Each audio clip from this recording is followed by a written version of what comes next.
ময়মনসিংহ ও খুলনায় শুরু হয়েছে বিএনপির বিভাগীয় প্রশিক্ষণ কর্মশালা। বিস্তারিত জানাতে সরাসরি যুক্ত হচ্ছেন ইলিয়াস আহমেদ ও নূর ইসলাম রকি। প্রথমেই যাচ্ছি ইলিয়াসের কাছে। ইলিয়াস, কর্মশালায় কোন বিষয়ে বেশি গুরুত্ব দেওয়া হচ্ছে জানাবেন।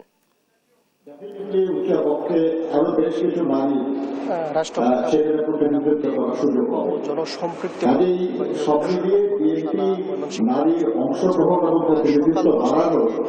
বিভাগের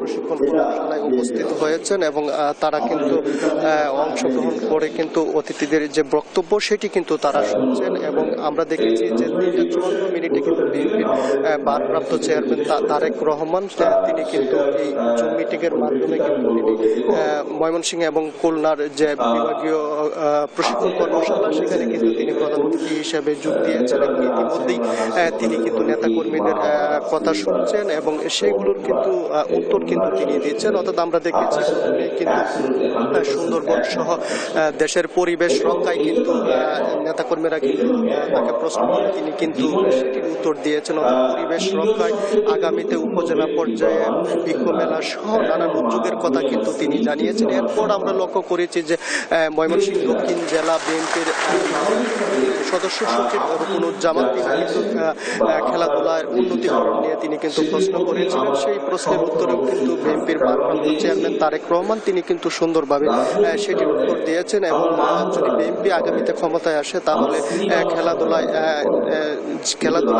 নতুন প্রজন্মকে কিভাবে সম্পৃক্ত করা যায় এবং তাদেরকে কিভাবে উন্নতি করা যায় সেই বিষয়ে কিন্তু তিনি নির্দেশনামূলক বক্তব্য কিন্তু দিয়েছেন। এবং আমরা দেখছি যে ময়মনসিংহের বিভাগীয় প্রশিক্ষণ কর্মশালায় কিন্তু সকাল 10:30টায় উদ্বোধন করেন বিএনপির স্থায়ী কমিটির সদস্য নজরুল ইসলাম খান। এছাড়াও কিন্তু আমরা লক্ষ্য করেছি যে অন্যান্য নেতৃবৃন্দ অর্থাৎ বিএনপির যুগ্ম মহাসচিব সৈয়দ প্রিন্স, বিভাগীয় সভাপতি সম্পাদক শরীফুল আলম, সহসাংগঠনিক সম্পাদক ওয়ারাসালিম সহ কিন্তু বিভাগের 360 জন ডেলিগেট কর্মী সবাই অংশগ্রহণ করেছেন এবং সেই অংশগ্রহণের মাধ্যমে নির্দেশনামূলক যে বক্তব্য সেটি কিন্তু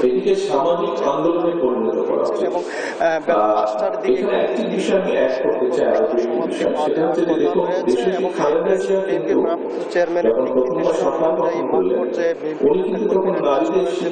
সেটি কিন্তু তারা ব্যক্ত করেছেন। এই ছিল ময়মনসিংহ থেকে আমার কাছে সর্বশেষ এই বিষয়ে জানতে। আমরা এখন চলে যাব খুলনায়, সেখান থেকে যুক্ত হবেন আমাদের মানুষ যদি শিক্ষিত হয় স্বাভাবিকভাবে রাষ্ট্র সংস্কার বা মেরামতের জন্য বিএনপির ভারপ্রাপ্ত চেয়ারম্যান তারেক রহমানের যে 31 দফা দাবি আছে, এই দাবিকে নিয়ে কিন্তু আজকে খুলনার বিভাগে যে 10টি জেলা নেতৃবৃন্দ আছে তাদের নিয়ে প্রশিক্ষণ কর্মশালা আজ খুলনার প্রেস ক্লাবের ব্যাংকুয়েট হলে অনুষ্ঠিত হচ্ছে।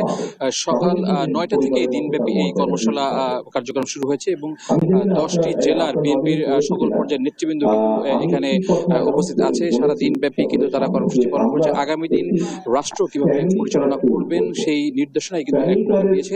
এই মুহূর্তে আমরা আছি খুলনা প্রেস ক্লাবের ব্যাংকুয়েট হলে এবং এখানে নেতৃবৃন্দের উদ্দেশ্যে তাদের কথোপকথনের উত্তর দিচ্ছেন কিন্তু বিএনপির ভারপ্রাপ্ত চেয়ারম্যান জনাব তারেক রহমান। আপনারা দর্শক দেখতে পাচ্ছেন যে তৃণমূল পর্যায়ের নেতৃবৃন্দের সাথে কিন্তু সরাসরি কথা বলছেন বিএনপির ভারপ্রাপ্ত চেয়ারম্যান তারেক রহমান এবং তিনি প্রতিটি প্রশ্নের কিন্তু আসলে উত্তর দিচ্ছেন।